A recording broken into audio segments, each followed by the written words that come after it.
Hello everyone, welcome to study IAS. और आज date है 3 नवंबर। आज के दिन हम लोग डिस्कस जो आर्टिकल्स करेंगे इंडियन एक्सप्रेस के एक्सप्लेन्ड पेज से, वो आर्टिकल्स रहने वाले हैं दोस्तों जिमी जिमी आजा आजा के बारे में। जी हाँ दोस्तों, आप कह सकते हैं चाइना में जो प्रोटेस्ट एंथम हो रही है, आप कह सकते हैं वो ये एंथम लाई गई है। आज की वीडियो में हम लोग यही देखने वाले हैं कि आखिर ये क्या है, क्या ये न्यूज़ है। दूसरी बात देखने वाले हैं हम लोग दोस्तों यूएस मिड टर्म प्रीमियर के बारे में। अब ये क्या कहता है, देखिए पूरी जो चीज़ें हैं वो सब यूएस से रिलेटेड है। मैं लाइन बाय लाइन तो आपको लेके चलूँगा, बट अगर आपको या फिर ऐसा लगता है कि दैट की आपके लिए इतनी बेनिफिशियल नहीं हो रही है ये, तो आप लोग स्किप कर सकते हैं इसको। क्योंकि इसमें क्या है कि जितनी बातें करी गई हैं वो सब वो सारी की सारी जो बातें हैं वो सब आप कह सकते हैं यूएस के पॉइंट ऑफ व्यू से करी गई हैं। यहाँ पे इंडिया का कोई भी रोल या कोई भागीदारी नहीं है। ओके, और या फिर मैं ऐसा करूँगा कि आप लोग को मैं ये वाला जो है इसका ब्रीफ दे दूंगा, जिससे कि आपको पता रहे, इतना डीप डाउन नहीं जाने वाला। ओके, तो इससे आपकी अंडरस्टैंडिंग भी हो जाएगी इस टॉपिक पे। एंड दोस्तों लास्ट हमारा जो आर्टिकल रहेगा वो आज का वो ये है कि जो आईआईटी रुड़की है दोस्तों, उन्होंने डिस्कवर करा है एंटीवायरल मॉलिक्यूल जो कि कोविड-19 को ट्रीट करेगा। इंटरेस्टिंग है ना। तो आज हम लोग इन्हीं के बारे में डिस्कस करने वाले हैं। ध्यान से देखिएगा, और कहीं पर कोई डाउट होता है, कुछ होता है तो उसको पूछ लीजिएगा कमेंट सेक्शन में। आप लोग बिल्कुल भी नहीं पूछते हैं तो उसको पूछ लीजिएगा। चलिए अब चालू करते हैं। लेकिन मैं बता दूं आप लोग को कि 6 नवंबर तक आप लोग के लिए यहाँ पे ऑफर वैलिड है, जहाँ पे आप लोग लीग जो डेली है लकी ड्रॉ को जीत सकते हैं। ओके, तो आप लोग इसमें एनरोल करते रहिएगा। साथ ही दोस्तों 13 नवंबर सुबह 11 बजे होने वाला है यूसीएससी का एग्ज़ाम, जहाँ पे अगर आप लोग को एनरोल करना है तब आप लोग को ये जो बार कोड है इसे स्कैन करके आप लोग फ्री में एनरोल कर सकते हैं। देखिए दोस्तों 0% की EMI अवेलेबल है, तो आप लोग इसका फ़ायदा जरूर उठाइएगा। इससे आपके एग्जामिनेशन में डायरेक्टली मैं जो प्रिपरेशन का डेट है ये तुरंत चालू हो जाएगी, क्योंकि आप लोग को बहुत सारा जो अमाउंट है ये एक साथ नहीं देना पड़ेगा। आप लोग इंस्टॉलमेंट्स में भी जो अमाउंट है ये दे सकते हैं।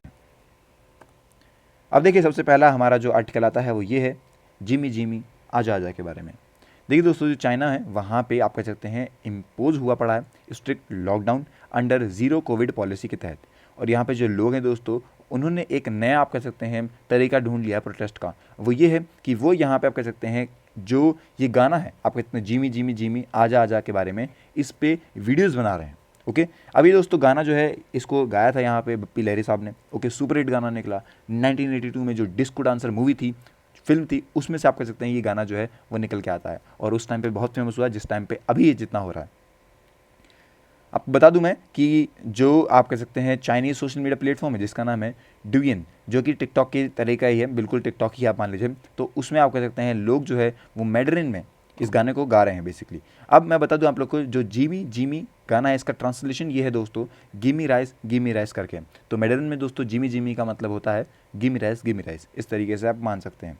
और लोग जो हैं वो यहाँ पे आप कह सकते हैं कि फूड कितना इम्पॉर्टेंट है ड्यूरिंग लॉकडाउन, इसको दिखाते हुए प्रोटेस्ट कर रहे हैं। अब जिमी जिमी इतना पॉपुलर क्यों हुआ? देखिए चाइना यहाँ पे पहली बार एक्सपोज होता है गुड कल्चर, म्यूज़िक और इन्फॉर्मेशन के साथ from the rest of the world in the post Mao era के अंदर। जब आप कह सकते हैं डिस्को डांसर आप कह सकते हैं उस टाइम पे बहुत फेमस थी। रैग टू रिचेज स्टोरी थी दोस्तों सिंगर की फ्रॉम मुंबई स्लम्स, जो कि मेटामॉर्फिस इनटू जिमी बन के आते हैं डिस्को डांसर के अंदर। ओके, अब ये पॉपुलैरिटी जो दोस्तों चाइना में आती है जब ये रिलीज़ होता है 1983 के अंदर। जो चाइनीज़ यहाँ पे सीखते हैं कि आखिर किस तरीके से लहरी जो हैं वो ब्रिटिश और अमेरिकन डिस्को ट्रेंड को लेके आए हैं, और इस गाने में उनका सबका मिक्सचर हमें बनता हुआ दिखाई देता है। और जिमी जिमी जो है इतना फेमस तब भी होता है जब यहाँ पे पहली बार ये गाना जो है वो यूज़ किया गया था, आप कह सकते हैं चाइनीज़ पॉप कल्चर में आप कह सकते हैं आया था, तब प्रोटेस्ट वगैरह में ये यूज़ होता रहता था। जो ये जिमी गाना है दोस्तों ये बाकी कंट्रीज़ में भी बहुत फेमस है। ओके, मैं बता दूं कि बहुत पॉपुलर है दोस्तों ये सोवियत यूनियन में, मतलब कि रशिया में तो आप कह सकते हैं इतना फेमस है, बहुत फेमस है वहाँ पे। लोग यहाँ पे बहुत बड़े बड़े ऑर्केस्ट्रा ऑर्गेनाइज करते हैं फॉर ओनली दिस सॉन्ग, ये बहुत फेमस है वहाँ पे। इसका दोस्तों बता दूं मैं आप लोग को, इसके डिसइंटीग्रेशन के बाद मैं बता दूं कोल्ड वॉर में जैसे सोवियत यूनियन का डिसइंटीग्रेशन होता है तब यहाँ पे लोग डिस्को डांसर देख रहे होते हैं। ओके, आप मान सकते हैं। और हाईएस्ट क्रॉसिंग फॉरन फिल्म में से एक बनती है सोवियत यूनियन के अंदर। एक स्टैचू है दोस्तों जिमी का, वॉज बिल्ट इन ओसाका के अंदर। और जो गाना है इसे यूज़ किया गया था in the Adam Sandler starrer you don't mess with Zohan के अंदर 2008 में भी। जो ब्रिटिश सिंगर हैं आप कह सकते हैं श्रीलंकर ओरिजिन माया अरूप प्रगसम, ओके, जिन्हें यहाँ पे नाम दिया गया था goes by the name MIA, release her version of the song in 2007। इन्होंने अपने तरीके से बनाया था। और 2018 के अंदर लहरी को यहाँ पे ऑनर दिया गया था by London world book of record for his contribution into the popularity to this world global hit के तहत। तो यहाँ पे आप कह सकते हैं जिमी जिमी की पॉपुलैरिटी दुनिया भर में बहुत फेमस है। और आप लोगों ने भी अब देख लिया होगा कि प्रोटेस्ट में भी हम लोग क्या, जो बाकी देश वाले हैं वो जिमी को यूज़ कर रहे हैं, तो भारत का नाम अच्छा खासा फैल चुका है। अब दोस्तों ये वो आर्टिकल है, बड़ा आर्टिकल। और एक और बात, ये आर्टिकल पूरा का पूरा जो है वो अमेरिकन डेमोक्रेसी को लेके है। ओके, भारत का यहाँ पे एक जगह भी शब्द तक यूज़ नहीं हुआ है। हमारे लिए इसका ओवरव्यू बहुत ज़रूरी है। अब जब आप मान सकते हैं इंडियन एक्सप्रेस ने अपने पेज के ऊपर इसको ऐड किया गया है, इसका मतलब थोड़ी इंपॉर्टेंस तो इसकी है, थोड़ी क्या ज़्यादा इंपॉर्टेंस होगी। तो हम लोग उसी इंपॉर्टेंस का ध्यान रखते हुए, उसकी कदर करते हुए इस आर्टिकल को डिस्कस करेंगे। ओके, ज़्यादा बातें नहीं बताऊंगा आपको, क्योंकि आपके एग्ज़ाम से रिलेटेड है भी नहीं। आपके एग्जामिनेशन में ये सवाल नहीं आने वाला है कि सेनेट में कितनी सीट्स हैं, आपके प्रेसिडेंट की अप्रूवल रेटिंग कितनी थी, तो ये सब नहीं पूछा जाएगा। तो लेकिन आपको पता होना चाहिए कुछ ना कुछ बातें, कि कहीं ना कहीं आप लोगों को जो शब्द मैं यहाँ बोलने वाला हूँ वो आप लोग यूज़ कर दें अपने राइटिंग में, और आप लोग लिख सकें उन्हें, या फिर कोई सवाल आ जाए तो आप लोग को वो चीज़ें ध्यान में रहें। अब देखिए, अमेरिकन डेमोक्रेसी जो है वो काफ़ी ज़्यादा यहाँ पे डिस्टिंक्टिव फीचर के साथ आती है। उसके पास काफ़ी यूनिक और डिफरेंट हैं, बाकी जो अलग दुनिया भर के डेमोक्रेटिक पॉलिटिकल सिस्टम है उनके अलग में इसके पास है।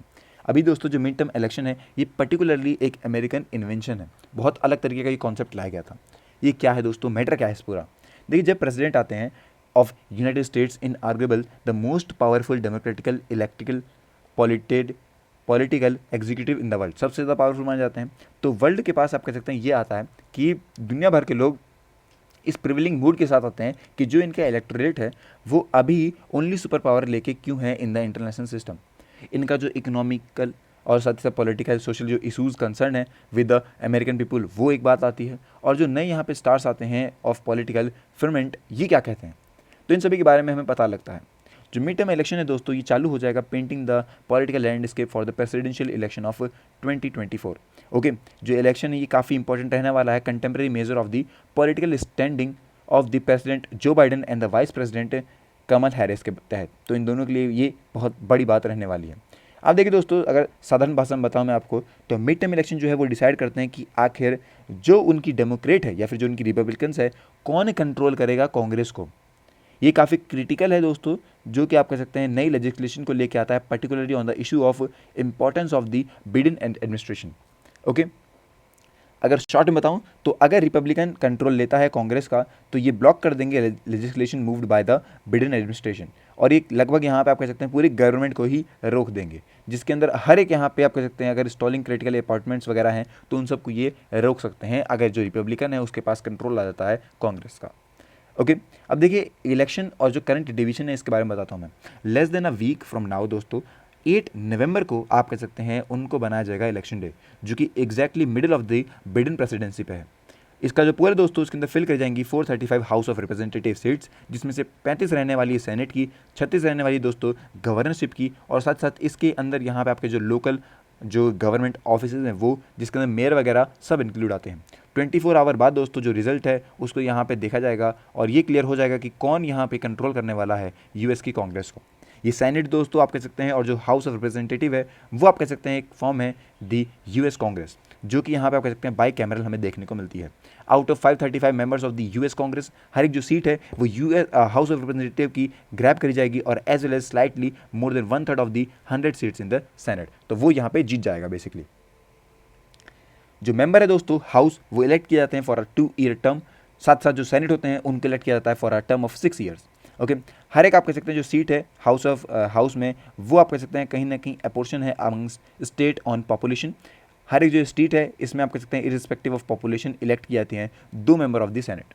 एज ऑफ नाउ दोस्तों जो डेमोक्रेटिक कंट्रोल है कांग्रेस का, वो है दोस्तों with a Muslim thin majority के साथ, और जो यहाँ पे हाउस ऑफ रिप्रेजेंटेटिव है उनके पास 224 डेमोक्रेट्स हैं, जिसके अंदर 4 डेलीगेट्स आते हैं, 213 यहाँ पे रिपब्लिकन्स है जिनके अंदर 1 डेलीगेट आता है, और रेजिडेंट है दोस्तों कमिश्नर ऑफ प्यूरो रिको का।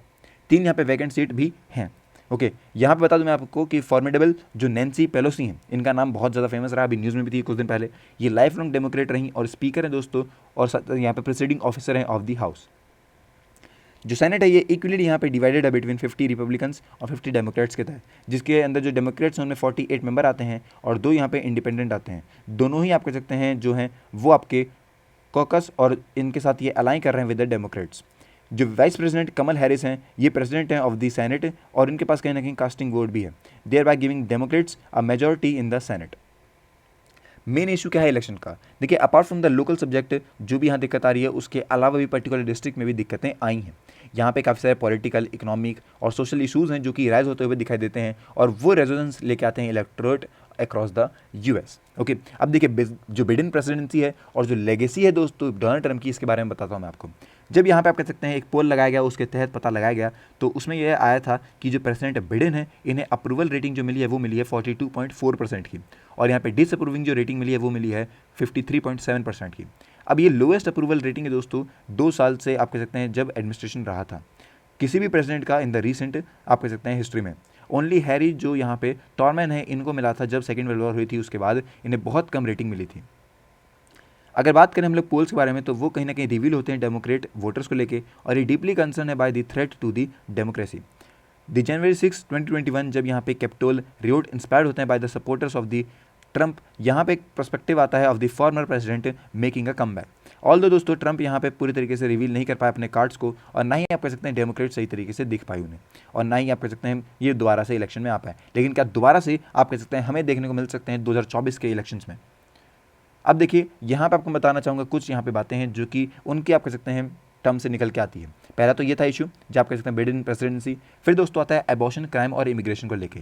यहाँ पे कोई और यहाँ पे आप कह सकते हैं सोशल इशू जो है वो डिवाइड नहीं करता है अमेरिकन लोगों को, पर मोर इंटेंसली दोस्तों यहाँ पे जो बात आती है वो है एबॉर्शन का इशू और right of women over their bodies को लेकर। जून में इसी साल दोस्तों Supreme Court of United States ने ऑफिशियली यहाँ पे रिवर्स करा था Roe versus Wade, declare that constitution right to the abortion, और यहाँ पे आप कह सकते हैं ये बात लेके आई गई थी।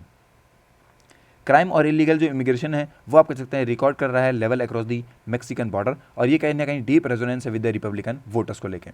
अब जो इकोनॉमी है इसको लेके भी बात आती है कि इकोनॉमिक इशूज़ जो है जिसके अंदर आपके स्टूडेंट लोन्स हो गए, हाई इंटरेस्ट रेट हो गए, हाउसिंग क्राइसिस हो गए, एस्केलेटिंग फ्यूल प्राइसेस हो गए, इन्फ्लेशन हो गया, अनएम्प्लॉयमेंट, ये सब आप कह सकते हैं प्रॉब्लम्स हमें देखने को मिल सकती है। तो ये कुछ इशूज़ हैं जिनके बारे में हम जानते हैं इलेक्शन के दौरान, इन्हीं पर ही बात होने वाली है।